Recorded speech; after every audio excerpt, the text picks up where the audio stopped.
Hello' future officers 28 November 2024 চনৰ daily current affair এনালাইচিছলৈ সকলোকে স্বাগতম জনালোঁ যদিহে আপোনালোকে প্ৰিলিমছ ক্ৰেছ কোৰ্চৰ বাবে ৰেজিষ্টাৰ কৰিব খুজিছে তেতিয়াহ'লে অতি সোনকালে তলত দিয়া কণ্টেক্ট নাম্বাৰটিত যোগাযোগ কৰি নিজৰ ছিট এটা বুক কৰি ল'ব পাৰে তেনেহ'লে আহক আজিৰ মোষ্ট ইম্পৰ্টেণ্ট টপিকসমূহ চাওঁ প্ৰথমেই আমি Indo Pacific strategy and North East ইয়াৰ ওপৰত আলোচনা কৰিম খুব ইম্পৰ্টেণ্ট GS2ৰ বাবে তাৰপিছত ভাৰত আৰু জাপানৰ মাজত বাইলেট্ৰেল আমি অলপমান ডিছকাশ্যন আমি আলোচনা কৰিম আকৌ GS2ৰ বাবে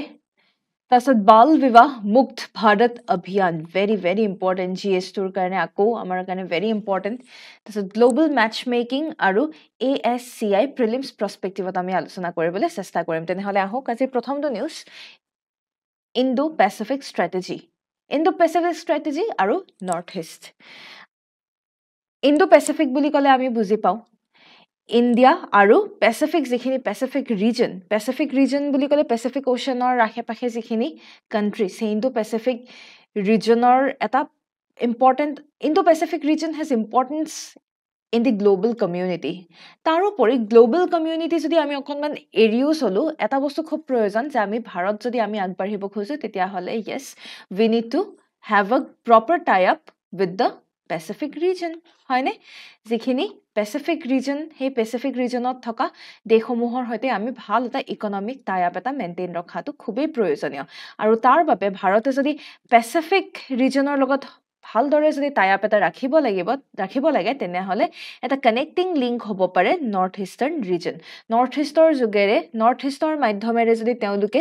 চাউথ ইষ্ট এছিয়ান কাণ্ট্ৰিজৰ সৈতে যদি সুসম্পৰ্ক স্থাপন কৰিব পাৰে তেতিয়াহ'লে আমাৰ ট্ৰান্সপৰ্টেশ্যন কমিউনিকেশ্যনত বহুত কষ্ট মিনিমাইজেশ্যন আমাৰ আহিব আৰু তেনে ক্ষেত্ৰত আমাৰ এক্ট ইষ্ট পলিচি আমি সকলোৱে জানো এক্ট ইষ্ট পলিচি খুবেই গুৰুত্বপূৰ্ণ অভাৰঅল চাব গ'লে আমাৰ মিনিষ্ট্ৰী অফ এক্সটাৰ্নেল এফেয়াৰে ইনিচিয়েটিভ এটা ইমপ্লিমেণ্ট কৰিছে য'ত আমি দেখা পাইছোঁ ৰিচাৰ্চ ফাউণ্ডেশ্যন ইভেণ্ট শ্বিলঙত নৱেম্বৰৰ 26 তাৰিখে ৰিচাৰ্চ ফাউণ্ডেশ্যন ইভেণ্ট এটা শ্বিলঙত হৈছিলে য'ত আমাৰ US কনচিউলেট এম্বাচাডৰসকলো তেওঁলোক আছিলে ভাৰত আৰু USৰ ভাৰত আৰু USৰ ডিপ্ল'মেটিক টাই আপৰ কথাও তাতে পতা হৈছিলে তাৰোপৰি নৰ্থ ইষ্টৰ স্পেচিফিক বেনিফিটছৰ লগত ৰিলেটেডো কিছুমান কথা তাতে পতা হৈছিলে অভাৰঅল চাব গ'লে আমাৰ এই গোটেই যি আমি ইকনমিক টাই আপ বা অভাৰঅল আমি যি tie up diplomatic Tai up এটা আমি ডেভেলপ কৰিবলৈ চেষ্টা কৰিছোঁ তাতে কিছুমান কিন্তু চেলেঞ্জেছ কিছুমান আছে কিছুমান ইছ্যুজ আছে যিবোৰ হয়তো আমি গুৰুত্ব দিয়া উচিত যেনে প্ৰথমে আমি ক'ব লাগিব মণিপুৰৰ যি চিটুৱেশ্যনটো যোৱা বছৰৰ পৰা মণিপুৰৰ যি আনফৰ্চুনেট চিটুৱেশ্যন হৈ আছে ক'ৰবাত নহয় ক'ৰবাত আমাৰ চৰকাৰ বা অভাৰঅল গ্ল'বেল কমিউনিটিয়ে ক'ৰবাত নহয় ক'ৰবাত মণিপুৰৰ এই চিনেৰিঅ'টোক অলপমান অভাৰলুক কৰিছে ইমান ভালদৰে ফ'কাছ কৰা নাই ৰাইট আৰু অফক'ৰ্ছ বাংলাদেশৰ সৈতে আমাৰ যি সম্পৰ্ক সেই সম্পৰ্কও ৰিচেণ্ট সময়ত অকণমান হ'লেও এফেক্ট হোৱাটো নেগেটিভলি এফেক্ট হোৱাটো আমি দেখা পাইছোঁ কাৰণ শ্বেখ হাছিনা গভমেণ্ট যেতিয়া আছিলে শ্বেখ হাছিনা গভমেণ্ট যেতিয়া থকাৰ সময়ত ভাৰত আৰু বাংলাদেশৰ এটা টাই আপ এটা মজবুত আছিলে কিন্তু বৰ্তমান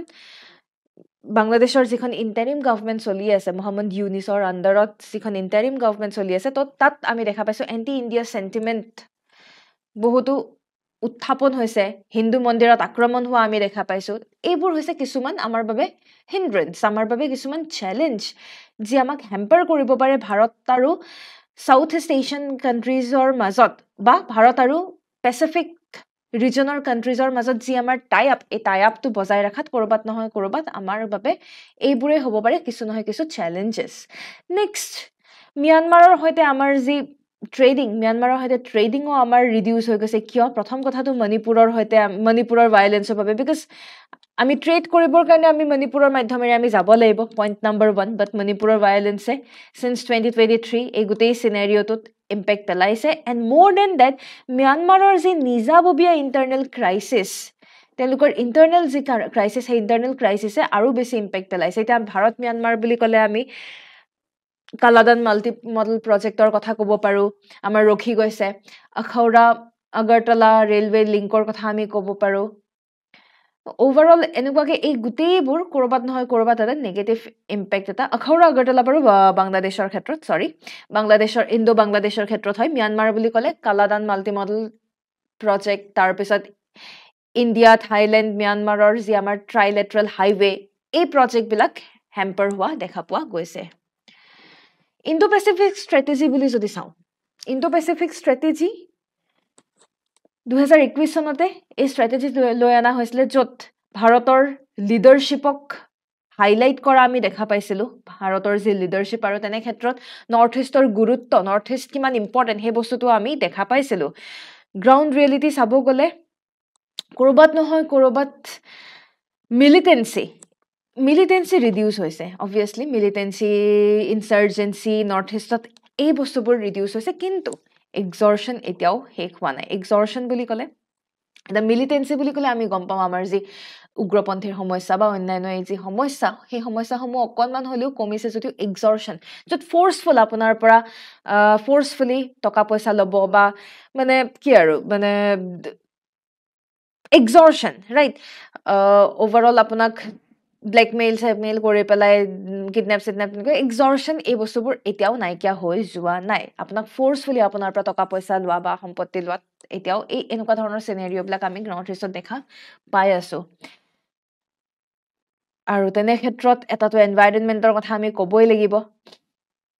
north east region is a biodiversity hotspot আৰু তেনে ক্ষেত্ৰত যদি ইণ্ডাষ্ট্ৰিজবিলাক বিশেষকৈ পলিউটিং ইণ্ডাষ্ট্ৰিজবিলাক যদি আমি ছেট আপ কৰি দিওঁ তেতিয়াহ'লে নৰ্থ ইষ্টৰ যি বায়'ডাইভাৰ্চিটি সেই বায়'ডাইভাৰ্চিটিও নাইকিয়া হৈ যাব এইবোৰ হৈছে কিছুমান ষ্ট্ৰেটেজি অভাৰঅল চাব গ'লে ইণ্ডিয়ান অ'চেন ৰিজনৰ কথা যদি ক'বলৈ যাওঁ ইণ্ডিয়ান অ'চেন ৰিজনৰ ইণ্ডো পেচিফিক বুলি ক'লে অফক'ৰ্ছ ইণ্ডিয়ান অ'চেন ৰিজনৰ দেশসমূহ প্লাছ পেচিফিক অ'চেনৰ আশে পাশে থকা দেশসমূহৰ মাজত এটা প্ৰপাৰ টাই আপৰ কথা আমি ক'ব লাগিব ইণ্ডিয়ান অ'চেন ৰিজন বুলি ক'লে China has emerged as largest trading partner, of course. তাৰ উপৰি আমি দেখা পাইছো ইউৰোপিয়ান ইউনিয়ন US আৰু জাপান অকণমান তেওঁলোকৰ trade share comparatively Indo Pacific ৰিজনত অকণমান লাষ্ট ফিউ ইয়াৰ্ছত অলপ ডিক্লাইন হোৱা দেখা পোৱা গৈছে ভাৰত আৰু ইণ্ডোনেছিয়াই একেলগে 4.5% গ্লোবেল ফ্ৰ'জেন ফিছ এক্সপৰ্ট কৰা আমি দেখা পাইছো এইবোৰ হৈছে কিছুমান data overall in this entire region Indo-Pacific region যদি আমি চাওঁ তেতিয়াহ'লে আমাৰ জিঅ'পলিটিকেল ইম্পৰ্টেন্স চাব গ'লে we have 3 continent তিনিখন কণ্টিনেণ্ট ইয়াত এছ'চিয়েট হৈ আছে এছিয়া হয়নে Indo-Pacific region বুলি ক'লে এছিয়া তাৰপিছত আমাৰ America Australia north America Asia Australia এইকেইখন কণ্টিনেণ্ট ইয়াত ইনক্লুড হৈ আছে আৰু এই তিনিখন কণ্টিনেণ্টে প্ৰায় 17.5% গ্লোবেল লেণ্ড এৰিয়া কভাৰ কৰে আৰু এই তিনিখন কণ্টিনেণ্টত প্ৰায় গ্লোবেল আমি বিশ্বৰ 35% আমি পপুলেশ্যন দেখা পাইছোঁ 16.8 গ্লোবেল অইল ৰিজাৰ্ভ দেখা পাইছোঁ 27.9 গেছ ৰিজাৰ্ভ আমি দেখা পাইছোঁ so' this area is significant this area is tremendously significant ইমানখিনি ছিগনিফিকেণ্ট এৰিয়াত এটা প্ৰপাৰ টাই আপ থকাটো খুবেই প্ৰয়োজনীয় কিন্তু আমি এই বিভিন্ন ধৰণৰ চেলেঞ্জৰ বাবে ক'ৰবাত নহয় ক'ৰবাত আমি আগবাঢ়ি যাব পৰা নাই যেনে নৰ্থ ইষ্টৰ ক্ষেত্ৰতো চেলেঞ্জেছবিলাক দেখিলে তাৰ উপৰি অভাৰঅল ৰিজনেল পাৰ্চপেক্টিভত ইণ্ডো পেচিফিক ৰিজন পাৰ্চপেক্টিভত চেলেঞ্জ যদি চাবলৈ চাওঁ এটাটো আমাৰ পাইৰেচি হয়নে piracy is a very big problem drug trafficking এটা বহুত ডাঙৰ প্ৰব্লেম য'ত ম্যানমাৰ আফগানিস্তান এই ৰিজনবিলাকতো আৰু ড্ৰাগ এফেক্টেড এৰিয়া হয় ইণ্ডিয়াৰ ওপৰত ইয়াৰ নেগেটিভ ইম্পেক্ট পৰিয়ে থাকে পাৱাৰফুল দেশসমূহৰ মাজত কম্পিটিশ্যন গ্ৰেজুৱেলি বহুত বাঢ়ি গৈ আছে সেইটো এটা নেগেটিভ ইম্পেক্ট এটা পেলাইছে এণ্ড অফক'ৰ্ছ এনভাইৰনমেণ্টেল কনচাৰ্ণ এনভাইৰনমেণ্টৰ লগত আমি যদি এলাইন কৰি পেলাই আমি চলিব নোৱাৰোঁ আৰু ইনফেক্ট ইকনমিক ডেভেলপমেণ্টৰ কাৰণে বহু সময়ত দেখা পোৱা যায় যে এনভাইৰনমেণ্টক ইগন'ৰ কৰা দেখা পোৱা যায় ছাষ্টেইনেবিলিটিত ফ'কাছ নকৰা দেখা পোৱা যায় অভাৰঅল এইবিলাক হৈছে আমাৰ চেলেঞ্জ নৰ্থ ইষ্টৰ পটেঞ্চিয়েল চাব গ'লে we have a lot of potential economic potential আছে আমাৰ বেম্বিউ আছে তাৰপিছত টুৰিজমৰ ক্ষেত্ৰত আমি ক'ব পাৰোঁ আমাৰ মেডিচিনেল প্লাণ্টছবিলাক আছে তো অভাৰঅল আমাৰ ইকনমিক পটেঞ্চিয়েল আছে সেইকাৰণে যিহেতু আমাৰ পটেঞ্চিয়েল আছে প্ৰপাৰ পলিচি ৰিকুৱাৰমেণ্ট আছে হয়নে প্ৰপাৰ যদি regulations rules and regulations policy যদি লৈ অনা হয় পলিচি ভালদৰে যদি বনোৱা হয় তেতিয়া পলিচি বনালে অবভিয়াছলি আমি পটেঞ্চিয়েলবিলাক আমি হাৰ্নেছ কৰি পেলাই আমি আগবাঢ়ি যাবলৈ পাৰিম এনভাইৰনমেণ্ট আৰু ৰিচোৰ্চ কনচাৰ্ণবিলাক আছে আৰু এই যিবোৰ কনচাৰ্ণসমূহ এড্ৰেছ কৰি পেলাই এই ৰিচোৰ্চসমূহ এতিয়া যেনেকৈ এটা এক্সাম্পল এটা ল'ব পাৰোঁ আমি জয়ন্তীয়া হিলছ মেঘালয়ৰ জয়ন্তীয়া পাহাৰত এতিয়া অভাৰ এক্সট্ৰেকশ্যন চলিছে ইমানেই এক্সট্ৰেকশ্যন চলিছে বিশেষকৈ কয়লা হওক তাৰপিছত চূণ শিল ইত্যাদিৰ ইমানেই এক্সট্ৰেকশ্যন চলিলে যে বৰ্তমান জয়ন্তীয়া পাহাৰৰ দুখন নদী অভাৰ এক্সট্ৰেকশ্যনৰ কাৰণে এতিয়া লাইফলেছ টাইপৰ হৈ গৈছে ইটছ লাইক লাইফলেছ ইমানেই this is over exploitation without sustainability আৰু সেই ছাষ্টেইনেবিলিটিৰ কথা ইয়াতে খুবেই প্ৰয়োজন This is the reason for which North East আৰু US মাজত যি কোঅপাৰেশ্যন নৰ্থ ইষ্ট আৰু US কোঅপাৰেশ্যনৰ কিছুমান ইম্পৰ্টেণ্ট এৰিয়াজ আমি চাব লাগিব যেনে technology transfer education investment research লেবৰেটৰিজবিলাকত অলপমান এক্সপ্ল'ৰেশ্যন আপগ্ৰেডেশ্যন এইবোৰ বস্তু ফ'কাছ কৰাটো প্ৰয়োজন এণ্ড ডেভেলপমেণ্ট বুলি ক'লে it should be people centric development আমি নামত ডেভেলপমেণ্ট বুলি কৈ পেলাই হঠাৎ আমি ইকনমিক ডেভেলপমেণ্ট কৰিম বুলি ক'লেই নহ'ব পিপল চেণ্ট্ৰিক হ'ব লাগিব ছাষ্টেইনেবল হ'ব লাগিব ৰাইট ছাষ্টেইনেবল হ'ব লাগিব আৰু সকলোৱে যাতে গ্ৰাছ ৰুট লেভেলত সকলোৱে যাতে গাঁৱে ভূঞে সকলোৱে যাতে পাৰ্টিচিপেট কৰিব পাৰে তাৰ বাবেও আমি মানুহক এনকাৰেজ কৰিব লাগিব and this is how overall আমি যদি ইকনমিৰ লগত এনভাইৰনমেণ্ট বেলেঞ্চ কৰি চলিব পাৰোঁ আৰু সকলোকে যদি আমি ইনক্লুড কৰিব পাৰোঁ তেতিয়াহ'লে অভাৰঅল নৰ্থ ইষ্টৰ গুৰুত্ব আৰু নৰ্থ ইষ্টৰ যিটো ইম্পৰ্টেণ্ট ৰোল ইণ্ডো পেচিফিক ষ্ট্ৰেটেজিত নৰ্থ ইষ্টৰ যি ৰোল সেই ৰোল আমি strengthen কৰিব পাৰিম মেইনছ প্ৰেক্টিছ কুৱেশ্যন এটা ৰখা হৈছে examine the impact of active policy on the economic and social development of north east India has it addressed the aspirations of the region's peoples effectively প্ৰশ্নটি উত্তৰ লিখিবলৈ চেষ্টা কৰিব তেতিয়ালৈকে আমি ইয়াৰ পিছৰ নিউজটোলৈ আগবাঢ়িছোঁ ভাৰত আৰু জাপানৰ মাজত ডিপ্ল'মেচি ভাৰত জাপানৰ মাজত dialogue first round on economic ছিকিউৰিটিৰ ওপৰত ভাৰত আৰু জাপানৰ মাজত অলপমান কথা আলোচনা হৈছে আৰু সেয়েহে নিউজত অহা আমি দেখা পাইছোঁ ক'ত হৈছে টকিঅ' মনত ৰাখিব কালি 27 নৱেম্বৰ আছিলে কালি ভাৰত আৰু জাপানৰ মাজত ইকনমিক ছিকিউৰিটি ৰিলেটেড কিছু কথোপকথন আমাৰ কিছু ডিপ্ল'মেটিক কিছুমান কথা কালি টকিঅ'ত আলোচনা হ'ল বিশেষকৈ ফ'কাছ ক'ত কৰা হৈছে ফ'কাছ এৰিয়া ক'ব গ'লে ট্ৰেড ষ্ট্ৰেটেজিক ট্ৰেড হয়নে তাৰপিছত টেকনলজিৰ ক্ষেত্ৰত টেকনলজি কোলাবৰেশ্যনৰ ক্ষেত্ৰত ৰেজিলিয়েন্স ছাপ্লাই চেইনৰ ক্ষেত্ৰত ইনফ্ৰাষ্ট্ৰাকচাৰৰ ক্ষেত্ৰত এই বিভিন্ন ক্ষেত্ৰত ফ'কাছ কৰা আমি দেখা পাইছোঁ আমাৰ ফৰেইন ছেক্ৰেটাৰী বিক্ৰম মিশ্ৰী আছিলে তাৰপিছত জাপানৰ মাছাকাটা ওকানো আছিলে তেওঁলোকে মেইনলি লিড লৈছে এই গোটেই ইনিচিয়েটিভটোৰ কাৰণে অভাৰঅল চাব গ'লে আমাৰ এইবাৰ নিউ দিল্লীত অগষ্ট মাহত ইণ্ডিয়া জাপান 2+2 মিনিষ্টেৰিয়েল মিটিং এখন হৈছিলে ৰাইট 2+2 মিনিষ্টেৰিয়েল মিটিং এখন হৈছিলে which is a part of India Japan special strategic and global partnership আৰু এই গোটেইখিনিৰ মেইন এইম আৰু অবজেক্টিভ যদি আমি চাওঁ আমাৰ যি ইকনমিক চেলেঞ্জ সমূহ আছে আমাৰ যি ইকনমিক চেলেঞ্জ আছে সেই ইকনমিক চেলেঞ্জবোৰ আমি কিদৰে আমি এড্ৰেছ কৰিব পাৰোঁ আমাৰ অপৰচুনিটিবোৰ আমাৰ যি অপৰচুনিটি সেই অপৰচুনিটিবোৰ আমি কেনেকৈ আমি ফাৰ্ডাৰ আমি এনহেন্স কৰিব পাৰোঁ ইয়াকে লৈ পেলাই ভাৰত আৰু জাপানৰ মাজত আগতীয়াকৈ আমাৰ মিটিং হোৱা ইতিমধ্যে পাৰ্টনাৰশ্বিপ হোৱা আমি দেখা পাইছোঁ overall কালিৰ যি এই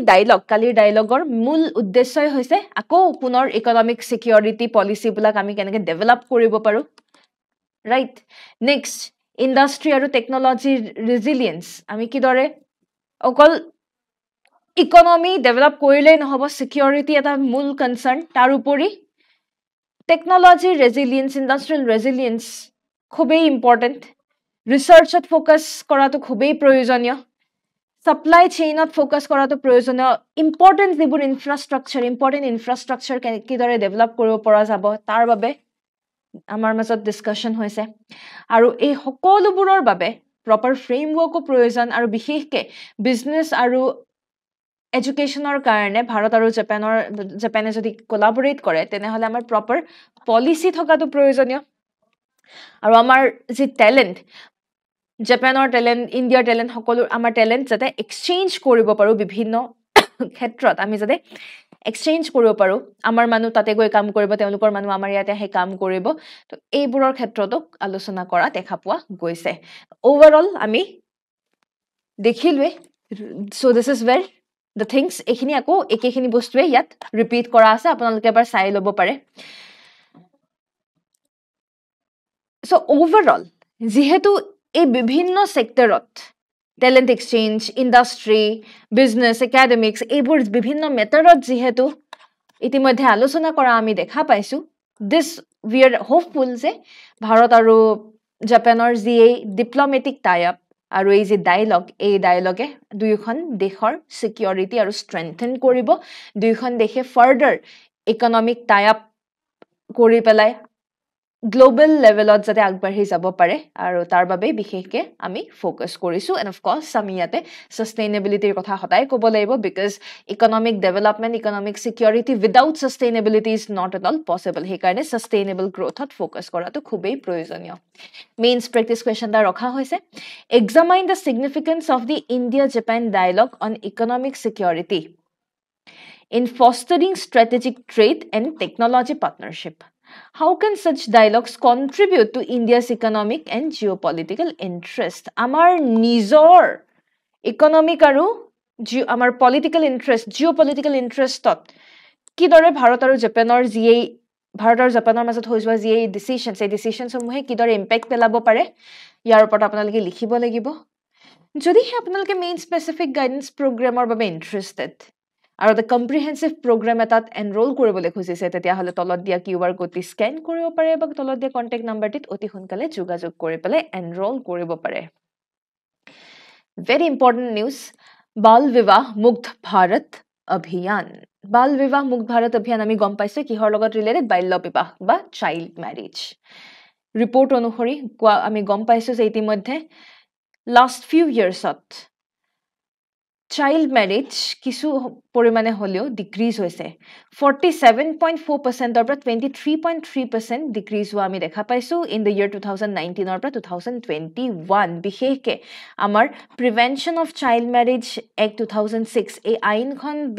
বিশেষকৈ ফ'কাছ কৰাৰ পৰা আমাৰ চাইল্ড মেৰিজৰ যি এই সমস্যা কিছু হ'লেও ৰিডিউচ হৈছে আৰু এই ৰিপৰ্ট এই ডেটা আমাক কোনে দিছে এই ডেটা আমাক দিছে union women and child development minister Annapurna দেৱীয়ে আমাক এই ডেটা দিছে this data can be very important আপোনালোকে এই ডেটাটো টুকি ৰাখিব পাৰে মেইনছত ব্যৱহাৰ কৰিব পাৰিব বা আপোনালোকে overall union women and child ডেভেলপমেণ্টৰ পৰা আমি এই ডেটা পাইছোঁ বুলি আপোনালোকে ক'ব পাৰে এপ্ৰক্সিমেটলি 2 লাখ বাল্য বিবাহ লাষ্ট 1 yearত প্ৰিভেণ্ট কৰা হৈছে ভাবক কিমান ডাঙৰ ইনিচিয়েটিভ ৰিচেণ্ট ইউএনৰ যি ৰিপৰ্ট সেই ইউএনৰ ৰিপৰ্টেও কৈছে যে সাউথ এছিয়ান কাণ্ট্ৰিজত যথেষ্ট চাইল্ড মেৰিজ বাল্য বিবাহৰ যি এই ৰেট আমি ডিক্লাইন হোৱা ৰিডিউচ হোৱা দেখা পাইছোঁ আৰু তেনে ক্ষেত্ৰত ভাৰতৰ নাম লক্ষণীয় এয়া বেলেগৰ কথা নহয় এয়া ইউনাইটেড নেশ্যনৰে মতামত আৰু ইউএনে কিবা এটা কথা কৈছে ডেফিনেটলি যদি ফেশ্বনত যদি সুধিছে ফেশ্বনে যদি ডিমাণ্ড কৰিছে আমি এই ডেটাসমূহ আমি ৰাখিব পাৰোঁ আৰু তাৰ বাবে আমি দেখা পাইছোঁ আমাৰ চৰকাৰে কি কৰিছে বাল বিবাহ মুক্ত ভাৰত অভিযান child marriage free India campaign এটা লঞ্চ কৰা দেখা পোৱা গৈছে আৰু বিশেষকৈ 7খন ৰাজ্যত যি বাল্য বিবাহৰ যি বাৰ্ডেন এই বাৰ্ডেন কিদৰে ৰোধ কৰিব পাৰোঁ তাৰ এই সেই ক্ষেত্ৰতে বেছি ফ'কাছ কৰা দেখা পোৱা গৈছে 7খন ৰাজ্য বুলি ক'লে কি ইনক্লুডেড ৱেষ্ট বেংগল বিহাৰ ঝাৰখণ্ড ৰাজস্থান ত্ৰিপুৰা অসম আৰু অন্ধ্ৰপ্ৰদেশ এই 7খন ৰাজ্যত কিদৰে বাল্য বিবাহ আমি ৰোধ কৰিব পাৰোঁ তাৰ বাবে এই কেম্পেইনে ফ'কাছ কৰা দেখা পোৱা গৈছে এনেকুৱা নহয় যে অকল এই 7খন ৰাজ্যতে ফ'কাছ কৰিব 7খন ৰাজ্যৰ উপৰিও বাকী ভাৰতৰ অন্যান্য ষ্টেট অন্যান্য ৰাজ্য আৰু ইউনিয়ন টেৰিটৰিজতো চাইল্ড মেৰিজ ৰিডিউচ কৰাৰ এম্বিশ্যন ৰখা হৈছে আৰু এটা এইম এটা ৰাখিছে যে বাই দ্য ইয়াৰ 2029 চনৰ ভিতৰত চাইল্ড মেৰিজৰ ৰেট বৰ্তমান আমি কিমান দেখা পাইছোঁ এপ্ৰক্সিমেট 2019-21ৰ ডেটা অনুসৰি 23.3% আমি 5%তকৈ কম সিমানটো লেভেলত আমি ৰিডিউচ কৰিবৰ বাবে আমি প্ৰচেষ্টা চলাবলৈ খুজিছোঁ আৰু এই কেম্পেইন এই অভিযান অনুসৰি চাইল্ড মেৰিজৰ ৰেট ইমানেই ডিক্লাইন কৰা হ'ব যে আল্টিমেটলি ইট শুড ৰিডিউচ বিল' 5% ক'ত বৰ্তমান 23% এপ্ৰক্সিমেটলি তাৰ পৰা আমি 5%লৈকে আমি আনিব লাগিব আৰু সেইকাৰণে child marriage free Bharat portal পৰ্যন্ত লঞ্চ কৰা হৈছে য'ত মানুহৰ মাজত সজাগতা আজি তেনেকুৱা ধৰণৰ যদি কেছ যদি ক'ৰবাত হৈছে কেছেছবিলাক যাতে মানুহে ৰিপৰ্ট কৰে প্ৰগ্ৰেছ যাতে মনিটৰ কৰিব পৰা যায় সকলো এনেকুৱা ধৰণৰ ৰিপৰ্টছবিলাক ইয়াতে ৰখা হ'ব আৰু এনি টাইম মনিটৰ কৰি থকা হ'ব যাতে বাল্য বিবাহ যেনেকেই নহওক যাতে ৰোধ কৰিব পৰা যায় আৰু তেনে ক্ষেত্ৰত অসমৰ কথা অসমৰ যি ইনিচিয়েটিভ সেই ইনিচিয়েটিভ সঁচাকৈ লক্ষণীয় বিকজ ৰিচেণ্টলি আমি দেখা পাইছোঁ আমাৰ অসম চৰকাৰে বহুতো ইনিচিয়েটিভ লৈছে in order to reduce child marriage হয়নে আৰু তেনে ক্ষেত্ৰতে আমি মুখ্যমন্ত্ৰী নিযুত মইনা ইনিচিয়েটিভৰ কথা ক'ব লাগিব য'ত গাৰ্ল চাইল্ড তেওঁলোকৰ এডুকেশ্যনৰ বাবে আমাৰ চৰকাৰে ফাইনেন্সিয়েল হেল্প পৰ্যন্ত কৰিব যাতে তেওঁলোকে পঢ়া শুনা বাদ দি যাতে বিয়া বাৰুত যাতে ফ'কাছ নকৰে তেওঁলোকে যাতে পঢ়া শুনাৰে আগবাঢ়ি যায় তাৰ কাৰণে মুখ্যমন্ত্ৰী নিযুত মইনা ইনিচিয়েটিভ লোৱা হৈছে আৰু বিভিন্ন overall prevention of child marriage actor মাধ্যমেৰে ক'ৰবাত যদি চাইল্ড মেৰেজ বাল্য বিবাহৰ নিচিনা কেছেছ দেখা পোৱা গৈছে তেতিয়াহ'লে অতি সোনকালে যাতে চৰকাৰক হওক বা পুলিচক যাতে ৰিপৰ্ট কৰে তাৰ বাবেও মানুহৰ মাজত সজাগতা লৈ অনা হৈছে যিসমূহ ডিষ্ট্ৰিক্টত বেছিকৈ বাল্য বিবাহৰ কেছেছ পোৱা গৈছে সেই ডিষ্ট্ৰিক্টসমূহত ষ্ট্ৰিক্ট একশ্যনছ লোৱা হৈছে তো Assam has played like a role model in this case. আপোনালোকৰ বাবে মেইনছ প্ৰেক্টিছ কুৱেশ্যন এটা ৰখা হৈছে child marriage is not just a violation of human rights but a significant impediment to the empowerment of women হয়নে আমি বৰ্তমান women empowerment চিঞৰি থাকিলেই নহ'ব তাৰ কাৰণে আমি কামো কৰিব লাগিব Discuss the multi-dimensional approach needed to address this practice effectively. আৰু অফ কোৰ্স অসমৰ আৰু এটা কথা কৈ দিওঁ অসমে টাৰ্গেট লৈছে যে কিদৰে 2026 চনৰ ভিতৰত চাইল্ড মেৰেজ মুক্ত অসম চাইল্ড মেৰেজ বাল্য বিবাহ মুক্ত অসম কঢ়িয়াই আনিব পাৰে তাৰ বাবেই আমাৰ অসমৰ 2026 চনত এইটো এটা টাৰ্গেট আমাৰ ৰখা হৈছে প্ৰিলিমছৰ বাবে আপোনালোকৰ সৰু এটা news global match making what is global match making কিবা বিয়া বাৰুৰ কথা ভাবিছে নি নহয় দেই মেচ মেকিং মানে সকলো সময়তে বিয়া বাৰুৰ কথা নহয় United nations industrial development organisation UNIDO আৰু ক্লাইমেট হাবে এটা global match making platform launch কৰিছে GMP কি হয় আচলতে যিবোৰ ইণ্ডাষ্ট্ৰিজে ইণ্ডাষ্ট্ৰিজে খুব বেছি কাৰ্বন এমিশ্যন কৰিছে সেই কাৰ্বন এমিট কৰা ইণ্ডাষ্ট্ৰিজসমূহ অতি সোনকালে ডিকাৰ্বনাইজ কৰাৰ এটা প্ৰস্তুতি চলোৱা হৈছে বিশেষকৈ এমাৰ্জিং আৰু ডেভেলপিং ইকনমি কাৰণ ডেভেলপড ইকনমিক আমি এইকাৰণেই ফ'কাছ কৰা নাই because developed economies they have money তেওঁলোকৰ টকা পইচা আছে তেওঁলোকৰ ডিকাৰ্বনাইজ কৰাৰ বাবে বৰ বিশেষ অসুবিধা নহয় কিন্তু যিসমূহ ডেভেলপিং কাণ্ট্ৰিজ যেনে ভাৰত আমাৰ নিচিনা ডেভেলপিং কাণ্ট্ৰিজে আমি যদি ছাষ্টেইনেবিলিটিৰ কথা কওঁ ক্লাইমেট ইনিচিয়েটিভৰ কথা কওঁ আমাৰ কাৰণে ইণ্ডাষ্ট্ৰি এটা টোটেলি ডিকাৰ্বনাইজ কৰা একদম কাৰ্বন জিৰ' কৰি দিয়ে কাৰ্বন নিউট্ৰেল কৰি দিয়াটো আমাৰ কাৰণে ইমান ইজি নহয় ইমান উজু নহয় কাৰণ আমাক যথেষ্ট টকা পইচাৰ প্ৰয়োজন হয় আৰু তেনে ক্ষেত্ৰত গ্লোবাল মেচ মেকিঙে সহায় কৰিব কিদৰে এমাৰ্জিং আৰু ডেভেলপিং দেশসমূহত ডিকাৰ্বনাইজ কৰিব পৰা যায় আৰু এই আইডিয়াটো ভেৰি ইম্পৰ্টেণ্ট এই আইডিয়াটো এতিয়াৰ নহয় এই আইডিয়াটো যোৱা বছৰ COP28 আমাৰ যি COP28 হৈছিলে সেই COP28তে গ্লোবাল মেচ মেকিং প্লেটফৰ্ম আচলতে লাষ্ট ইয়াৰ COP28তে emerge হৈছিলে ইয়াতে কাণ্ট্ৰি স্পেচিফিক নিডছ সাপোজ ইণ্ডিয়াৰ এক্সাম্পল লৈছো ভাৰতক ভাৰতৰ ইণ্ডাষ্ট্ৰিজসমূহৰ পৰা কাৰ্বন নিউট্ৰেল ডিকাৰ্বনাইজ কৰিবৰ বাবে আজি যদি ভাৰতৰ ইণ্ডাষ্ট্ৰিজসমূহে ডিকাৰ্বনাইজ কৰিব খোজে বা কাৰ্বন নিউট্ৰেলিটি এচিভ কৰিব খোজে তেতিয়াহ'লে আমাৰ কিছুমান নিজাববীয়া কিছুমান ৰিকুৱাৰমেণ্ট আছে সেই ৰিকুৱাৰমেণ্টৰ বাবে কেনেকুৱা ধৰণৰ টেকনিকেল আৰু ফাইনেন্সিয়েল সহায়ৰ প্ৰয়োজন হ'ব এই বস্তুবোৰে ইয়াত আলোচনা কৰা হৈছে UNIDO was established in the year. এয়া আপোনালোকৰ প্ৰিলিমছ প্ৰেক্টিছ কুৱেশ্যন এটা ৰখা হৈছে যদি আপোনালোকে উত্তৰটো জানে তেতিয়াহ'লে কমেণ্ট ছেকশ্যনত জনাবলৈ নাপাহৰিব আৰু আজিৰ শেষৰটো নিউজ হৈছে ASCI মানে advertising standards council of India তেওঁলোকে হাফ ইয়াৰলি কমপ্লেইন ৰিপৰ্ট এখন ৰিচেণ্টলি পাব্লিছ কৰিছে য'ত বিভিন্ন ধৰণৰ মিছলিডিং ইলিগেল এডভাৰটাইজমেণ্ট হয়নে বিভিন্ন ধৰণৰ মিছলিডিং এডছ কিছুমান পোৱা গৈছে বিশেষকৈ এই এডবিলাক বিশেষকৈ ৰিয়েল এষ্টেট আৰু বেটিং আমাৰ এইবিলাক যে গেমলিং বেটিং এইবিলাকৰ লগত ৰিলেটেড বহুত এড পোৱা গৈছে আনফৰ্চুনেটলি আমাৰ বহুত নাম কৰা ইউটিউবাৰ্ছেও এনেকুৱা ধৰণৰ গেমলিং বেটিং এপছ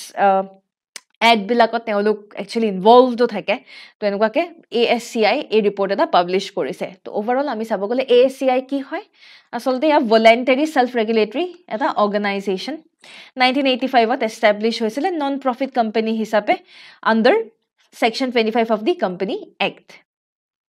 তেওঁলোকে নিজাববীয়াকৈ এডভাৰটাইজিঙৰ ক্ষেত্ৰত তেওঁলোকে ৰেগুলেশ্যন প্ৰচিডিউৰ মেইনটেইন কৰে কনজিউমাৰ মানে আমি হয়নে আমাৰ যিবোৰ ইণ্টাৰেষ্ট আমাৰ প্ৰটেকশ্যনৰ বাবে যি কাম কৰিব লাগে সেইবোৰ তেওঁলোকে নিজাববীয়াকৈ ইনিচিয়েটিভছবিলাক তেওঁলোকে লয় আৰু বিশেষকৈ কমপ্লেইনছবিলাকো তেওঁলোকে চায় যেনে প্ৰিণ্ট মিডিয়া হওক টিভি ৰেডিঅ' হোৰ্ডিংছ SMS ইমেইল সকলোতে যদি কিবা এডভাৰটাইজমেণ্ট আহে বা অন্যান্য কিবা যদি এই গোটেই ক্ষেত্ৰত যদি কিবা কমপ্লেইন থাকে এই কমপ্লেইনসমূহ তেওঁলোকে এইবিলাক চোৱা চিতা কৰে তেওঁলোকৰ ASCIত কোন থাকে বোৰ্ড অফ গভৰ্ণৰ থাকে য'ত 16 গৰাকী মেম্বাৰ 16 গৰাকী বোৰ্ড অফ মেম্বাৰ আমি দেখা পাওঁ বিশেষকৈ বিজনেছ হওক মিডিয়া এজেঞ্চি এডভাৰটাইজৰ পৰা এডভাৰটাইজমেণ্টৰ ক্ষেত্ৰত এইবোৰ বিভিন্ন এইবোৰ বেকগ্ৰাউণ্ডৰ মানুহ আমি দেখা পাওঁ মনত ৰাখিব আমি ইতিমধ্যে গম পাইছোৱে it's a self regulatory organisation হয়নে তো it's not a government body যদিও গভৰ্ণমেণ্ট বডি নহয় তথাপিও তেওঁলোকৰ যি ইনিচিয়েটিভ তেওঁলোকৰ যি অৱদান সেই অৱদান লেখত ল'বলগীয়া আৰু বিশেষকৈ মিনিষ্ট্ৰী অফ ইনফৰমেশ্যন এণ্ড ব্ৰডকাষ্টিঙে বিশেষকৈ তেওঁলোকৰ কণ্ট্ৰিবিউশ্যন একনলেজ পৰ্যন্ত কৰিছে so' what is the primary objective of mission Amrit Sarovar এইটো এটা প্ৰিলিমছ প্ৰেক্টিছ কুৱেশ্যন এটা ৰখা হৈছে যদিহে আপোনালোকে উত্তৰটি জানে তেতিয়াহ'লে কমেণ্ট ছেকশ্যনত জনাবলৈ নাপাহৰিব আৰু কালিৰ আমাৰ যি নিউজ কাৰেণ্ট এফেয়াৰ বা নিউজ এনালাইচিছৰ উত্তৰসমূহ সেই উত্তৰসমূহ আমি চাওঁ আহক national Gopal Ratna award is one of the highest national award in the field of আমি কালি আলোচনা কৰিছিলোঁ কোনটো ছেক্টৰত দিয়া হয় লাইভ ষ্টক এণ্ড ডেইৰী ছেক্টৰত কেপিটেল অফ ভূটান একেবাৰে সহজ আমি সকলোৱে গম পাওঁ ডেট ইজ থিম্ফু হয়নে ইয়াকে কৈ পেলাই আজিৰ নিউজ এনালাইচিছৰ সামৰণি মাৰিছোঁ যদিহে আপোনালোকৰ কিবা এনকুৱাৰী থাকে তেতিয়াহ'লে তলত দিয়া কণ্টেক্ট নাম্বাৰটিত যোগাযোগ কৰিব পাৰে বা ইয়াত দিয়া QR কোডটি স্কেন পৰ্যন্ত কৰিব পাৰে কম্পিটিশ্যন কেয়াৰ সদায় আপোনালোকৰ লগত সেয়েহে আমি কওঁ by the officers for the officers ইয়াকে কৈ ধন্যবাদ জয় আই অসম